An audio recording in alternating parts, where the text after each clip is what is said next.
ഇന്നത്തെ വീഡിയോയിൽ നമ്മൾ മലയാളികളുടെ പ്രിയപ്പെട്ട പലഹാരമായ ഇലയട എങ്ങനെ എളുപ്പത്തിൽ തയ്യാറാക്കാമെന്ന് നോക്കാം.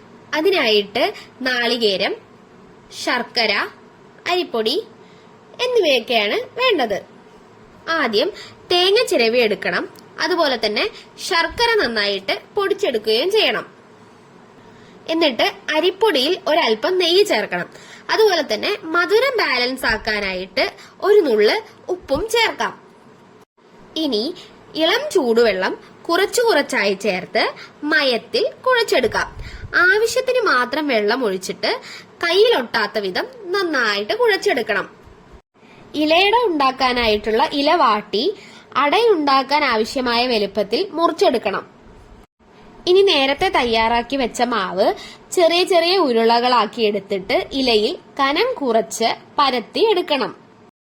നന്നായി കനം കുറച്ച് പരത്തിയെടുത്ത ശേഷം അതിലോട്ട് ശർക്കര പൊടിച്ചത് വിതറണം. അതിനു മുകളിലായി തേങ്ങ ചിരകിയത് ചേർക്കാം. ഇനി ഇതെല്ലാം ഓരോന്നോരോന്നായി മടക്കിയെടുക്കണം. എന്നിട്ട് ഇതെല്ലാം ആവിയിൽ വെച്ച് വേവിച്ചെടുക്കണം. അതിനായി ഞങ്ങൾ ഇവിടെ ഉപയോഗിക്കുന്നത് ഇഡലിത്തട്ടാണ്. 10-15 മിനിറ്റ് വേവിച്ച ശേഷം എടുക്കാവുന്നതാണ്. നല്ല ചൂടുള്ള ഇലയട തയ്യാർ.